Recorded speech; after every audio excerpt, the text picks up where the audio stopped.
The latest Jaguar sighting, what it means for Arizona. We know they can make a living here for some period of time. We had the one animal that lived here for about 12 years. The 20th anniversary of an American photographing a jaguar along the Arizona-New Mexico border. Boy, I said to myself, I said, God almighty, that's a jaguar. Plus, jaguars in northern Mexico. This is Arizona Week.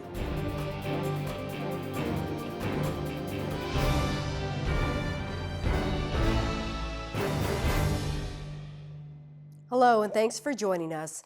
The Arizona jaguar, a term rarely used because jaguars have mostly been spotted in remote areas of South and Central America. Though jaguars are native to Arizona, what we know about the large cat is limited. But we're learning more because in the last 30 years, there have been a handful of jaguar sightings in the United States, in our region along the U.S.-Mexico border. In fact, in those 3 decades, images of 7 jaguars taken throughout southern Arizona. The cat spotted in places as far southeast as the Peloncillo Mountains, north to the Dos Cabezas Mountains, then south, the Whetstones, the Huachucas, the Tumacacaries, and the Santa Ritas, all areas south of Interstate 10, likely a physical barrier for travel. The most recent photo released last week, taken on a wildlife camera. The Bureau of Land Management says this jaguar photographed last November in the Dos Cabezas area. That's near the town of Wilcox, some 60 miles from the U.S.-Mexico border. Before that, in October, this photo taken in the Huachuca Mountains. And perhaps the most famous jaguar documented in Arizona's history, known as Macho B, spotted southwest of Tucson. The Arizona Game and Fish Department captured and collared the cat, believed to be about 15 or 16 years old. While monitoring Macho B, veterinarians learned the cat had been suffering from severe kidney failure. As a result, Arizona Game and Fish euthanized Macho B. The story of jaguar sightings in Arizona, though, begins some 30 years ago along the Arizona-New Mexico line. They are elusive animals. Seeing one is incredibly rare. Not for Warner Glenn, though. He has seen and photographed 2 in his lifetime. I'm Warner Glenn, a cattle rancher and a mountain lion hunter. Yeah, come here, right. Good dog. That's how I make my living. Yeah, right. This 4th-generation Arizonan is believed to be the first American to have taken a photo of a jaguar in the wild in the United States. To understand his luck, you have to know a bit about Warner Glenn's way of life. 81 years old, a rancher, a hunter, a good old-fashioned cowboy.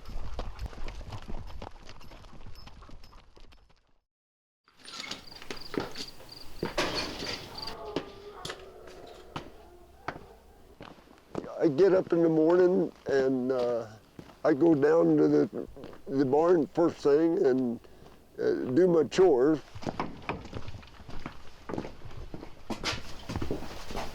Which usually amounts to feeding horses and mules.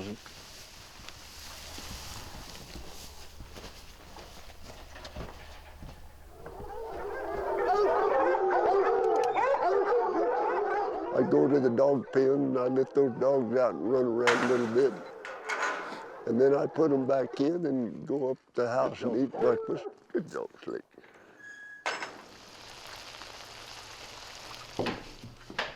Please bless it to its intended use.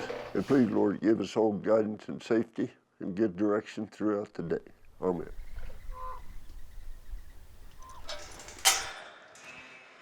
Come on. Come on. We go down and saddle up. We saddle up a horse or a mule and make a circle. Yeah, come on. Whoop. Over the years, Warner has raised dozens of Walker hounds. Today, 24 are part of his family. He knows each one by name and sound. Come on, Huck. I keep my dogs in good condition all the time, so if somebody calls that has a depredation, some of their livestock's been killed by the lion, we can go try to get that problem lion caught. Okay, Motor. Guided hunts. I was eight years old when I went on the first hunt with my dad. A family business that started more than 65 years ago. When that natural prey base gets down to a real lesser number, where it's not sufficient for them to make a living, that's when they go to killing a lot of the domestic livestock. They go calves, colts, sheep, goats, and once they get to killing that type of domestic stock, they're easy prey. I mean, domestic stock's pretty easy prey for a lion. Come here, Spike. Logan. Lions are a predator, as everybody knows, and they're a good one. They're good at what they do, and they really are hard on the prey base. If the lions aren't controlled to a certain extent, they kill off the prey base, their natural prey base, which in this country is deer and javelina mainly, plus small game too. A licensed guide since 1954. Bye. Yeah, I wouldn't be good at anything else, but still I've done it all my life. Becky. Warner on his mule, the dogs by his side. Ellie, come here. Look up, music. This is how he managed to see not one, but 2 jaguars. Well, in 1996, I saw the first jaguar I've ever seen in my life. Then in 2006, 10 years later, just about to the month, I saw the second jaguar that I've ever seen in my life. And I'm talking live jaguar in the wild. Let's go. In 1996, right around this area of the Peloncillo Mountains along the Arizona-New Mexico border, Warner and his daughter Kelly guided a client on a hunt. Sure enough, the dogs caught a scent and took off. I was trotting along that trail trying to catch up with them, and I looked down and I could see this big cat track and going right toward the red mountain now by. Warner got off his mule. We could hear them. This animal they were running, and we thought it was a lion at that time. They were barking, bayed, or treed. They had run so far, so fast. I thought, well, boy, I wonder if they're still on the right track. So I went to checking tracks right. I could see where it come off originally. I could see the running dog tracks, and I could see that big old cat track. Headed toward Red Mountain, Warner says it was a rough and steep climb. I could hear them barking bayed off into a basin on the head of a little canyon, and I could see this animal crouched on it. But at that distance, I was looking between a quarter and a half a mile from me. I could not tell it was a jaguar. I could tell it was a big cat. I tied my mule, and I walked around a bush to go down there getting closer to the dogs, and then I could see it plain about 70 yards below me, and I saw it was a jaguar. And boy, I said to myself, I said, God almighty, that's a jaguar. And boy, of course, I wanted to get a picture of that thing, so I snuck back up to my mule, and I got the camera out of my saddle horn pouch, and slipped around there, and the first picture I took, of course, was way down there. And then I thought, well, heck, I'll slip down there and get close to it and try to get some good pictures. And he did, from about 40 feet away, and then closer. That big old head turned around and he looked at me. I was snapping pictures, and as soon as he saw me, I wasn't moving, but he knew what I was, and he got nervous. He looked at me, and then he turned and looked around, and then he started to go over the bluff to get away from me, but it was too far. It was about a 40-foot jump to go off the bluff, and so he didn't do that. He came right back out over the top. He looked up and saw me. As soon as he saw me, he started coming around, and he kept his eyes right on my eyes. He was going to charge. He was coming right to me. When I looked at him, he looked like he had fire in his eyes. He was locked on to me. He knew I was the source of the trouble, I think. These pictures show a fight between the hounds and the jaguar. So I kicked a bunch of gravel and stuff off the bank, and it bumped him on the rump. He jerked around. He thought the dogs were. He jerked around, and he turned Maple loose. Warner says the jaguar ran off, headed south, an experience of a lifetime. He could not believe it.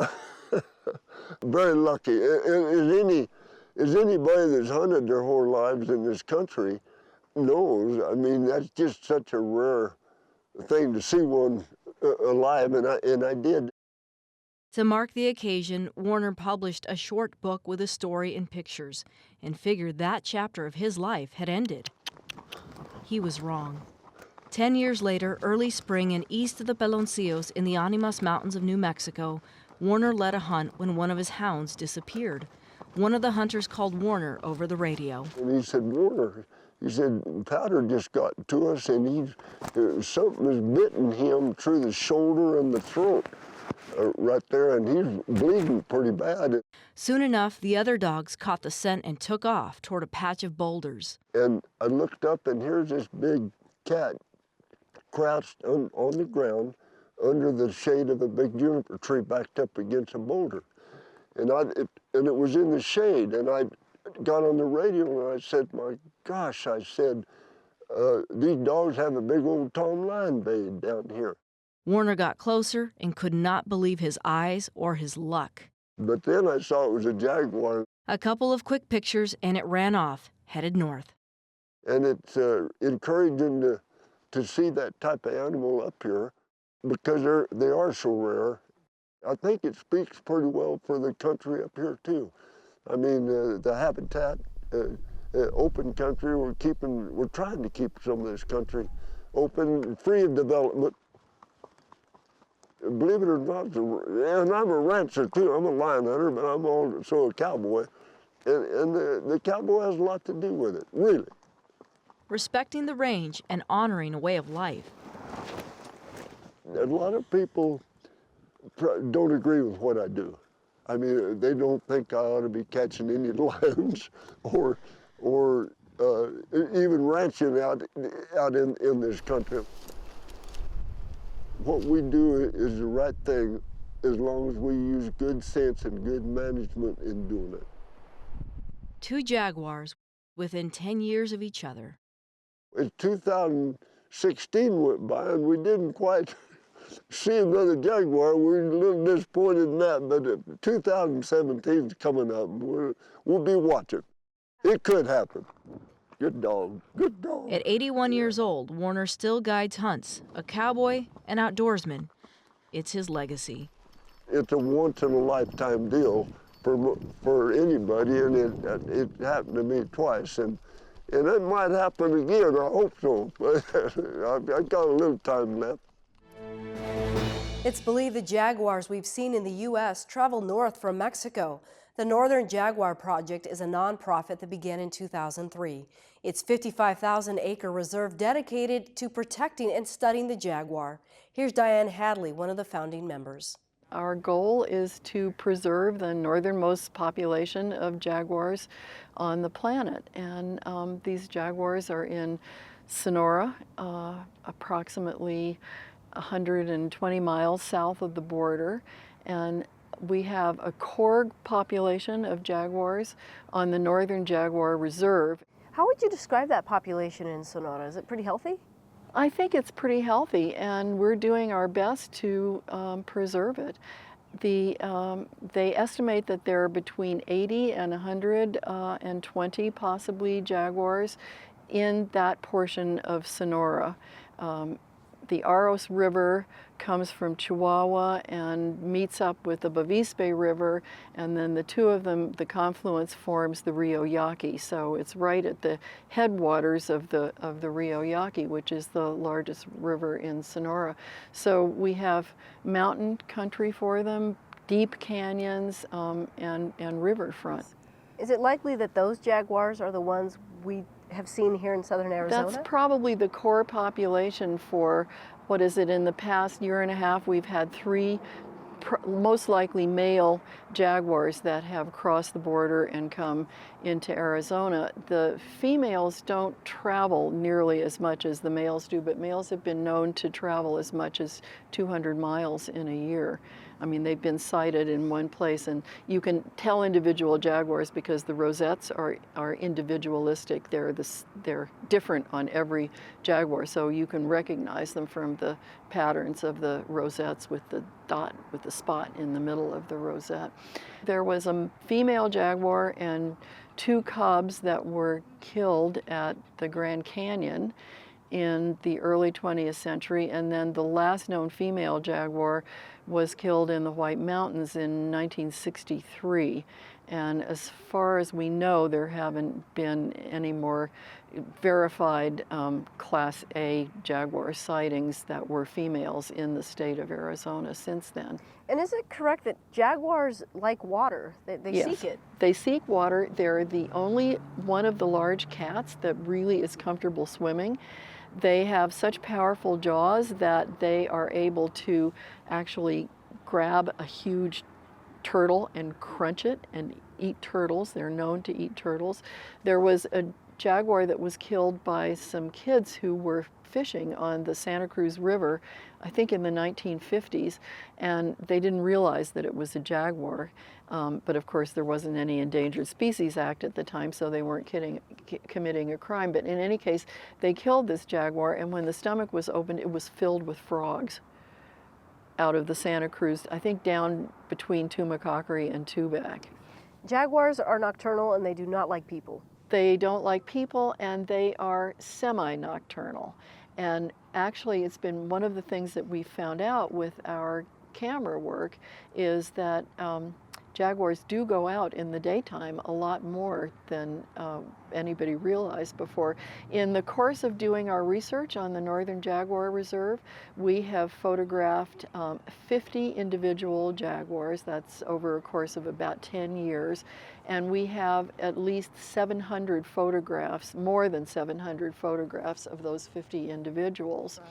And in addition to having a 55,000 acre reserve that is really a protected core area for jaguars, we have contracts with 12 ranchers who have cattle ranches surrounding the reserve.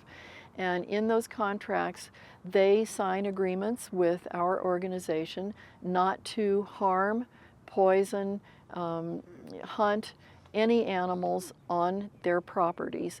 And in exchange for that, we set out cameras, we set out motion triggered cameras on their ranches, a certain number of cameras per the percentage of acreage that they have got on their ranch.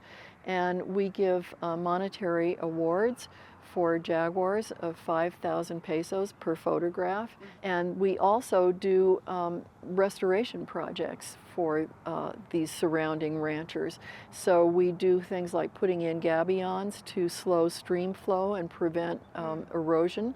And we help them put in cattle tanks so that there's water for their cattle, but that water is also for wildlife.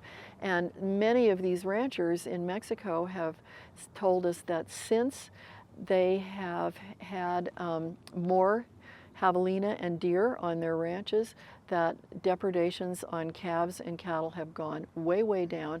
And in the years that we have been doing this work, we have not had one single depredation reported and authenticated by a jaguar. So that is a model that we are hoping to export to ranches in the United States. Build up the native prey, which is what these cats are supposed to be consuming, and your cattle will be much safer. Jaguars prefer a wet climate, but they can survive and even thrive in an arid environment like Arizona. The remote and rugged terrain home to jaguars since the early 1900s, when a female and her cubs were spotted in the Grand Canyon. Since then, though, only male jaguars have ventured into Arizona. Here's Tim Snow from the Arizona Game and Fish Office in Tucson.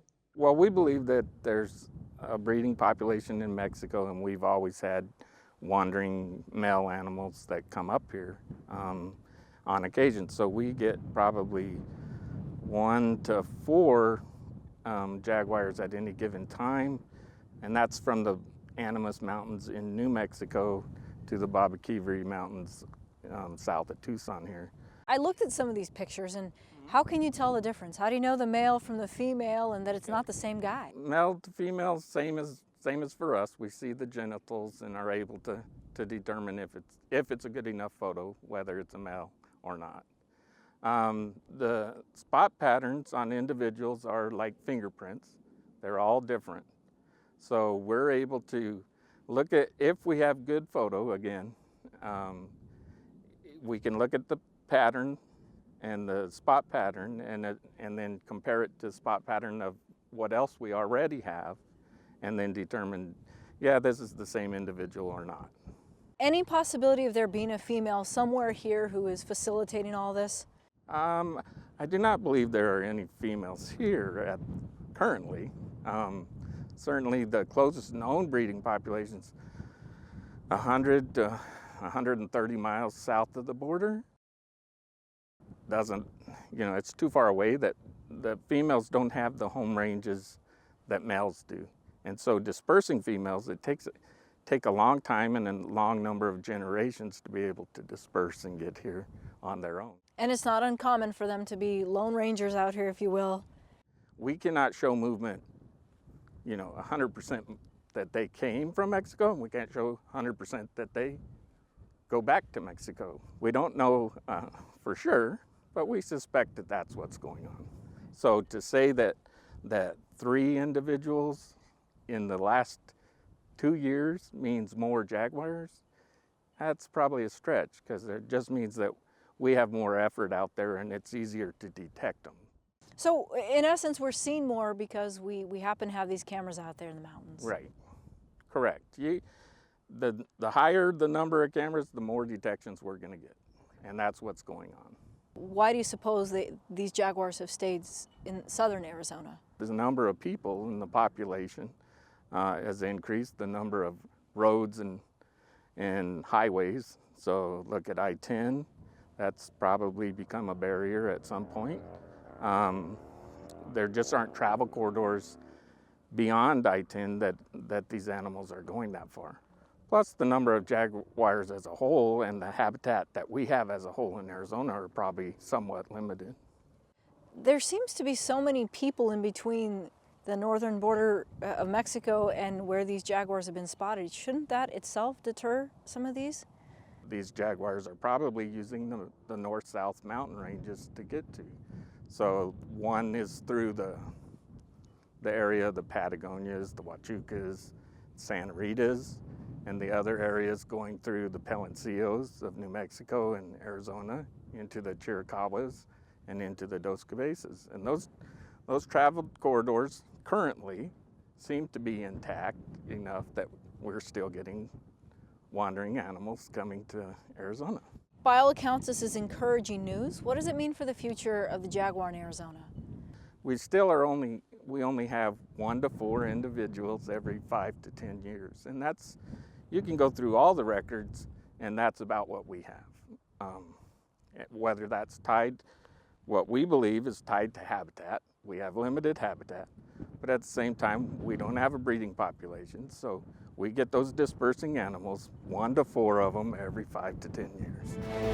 The Jaguar's presence in Arizona mysterious but also encouraging. The University of Arizona is studying the cat's movement with hundreds of cameras placed throughout Arizona and southern New Mexico. Steve Spangle from the U.S. Fish and Wildlife Services says the more you look for anything, the more you'll find. We get sightings all the time, but they aren't Class 1 sightings unless you have some kind of physical evidence, like a photo or a scat or something like that, hair samples. We don't consider them Class 1, but after a while, you start seeing more and more reports and more verified sightings. You got to wonder if something's going on. What could possibly be going on? What's the Fish and Wildlife Service's take on this? I think the first thing to say is that we don't know. Anybody who tells you they do know probably isn't shooting straight with you. We're certainly getting more males up here than we have in the past. At least we're seeing more males. One theory might be that they're doing so well in producing babies down in Mexico that these males have to go somewhere. When mom kicks them out of the home range at a couple years old, they have to go somewhere. Most of these animals are not going to be able to find a territory that they can hold down within where it was born or nearby, because it's already occupied by another male who is going to be much tougher and much more difficult to overcome. So they set out seeking a territory of their own, ultimately to hopefully find females. I suspect that animals that come here that subsequently leave, like perhaps our animal from the Santa Ritas has, they just finally give up as far as getting a reproductive mate. And you know, we know they can make a living here for some period of time. We had the one animal that lived here for about 12 years. So we knew it was eating, it was getting all of its life history needs, but as far as we know, it never found a female. The chances of there being a female jaguar somewhere out there in Arizona, rare? Difficult to speculate. The fact that we've seen 7 now, none of which were female, tells you that, you know, males are, for any kind of predator, including birds of prey, are likely to be kicked out and have to wander farther to look for a mate. Females are much more sedentary, so even if they get kicked out of the home range, they don't go as far to find breeding territory. These areas are all so different, but they're all bringing the jaguar to them. Well, we're seeing them in rugged terrain, but then it becomes the cause and effect. Are we seeing them in rugged terrain because we're putting our cameras in rugged terrain? I mean, that's where, you know, the first one that Warner Glenn saw was in the Palencios. That was very rugged, rocky terrain. So that's where people have tended to look, but we know of animals that have crossed broad valleys because we've seen them in one mountain range and then subsequently seen them in another. So we know they will cross that stuff. They will cross highways, because unless they learned how to fly, they had to get from point A to point B. So rugged terrain, though, I think is a key factor. Sufficient cover to provide for hiding cover for when they're preying on another animal. They have to be able to stalk that animal and ambush it, and so they need that. They need water. They need an abundant prey base. And those things can be found in various mountain ranges, even the ones that don't look that much alike. Back to Warner Glenn now, one of the few people in the United States to have had a personal encounter with a jaguar in the wild. Here's why he thinks the cat frequents Arizona. But they've got to be doing a lot better down there population-wise, or we wouldn't be seeing any up there. So it's a pretty good sign that that population is increasing, I think. This is my opinion. And that's our program. For all of us at Arizona Public Media, I'm Lorraine Rivera.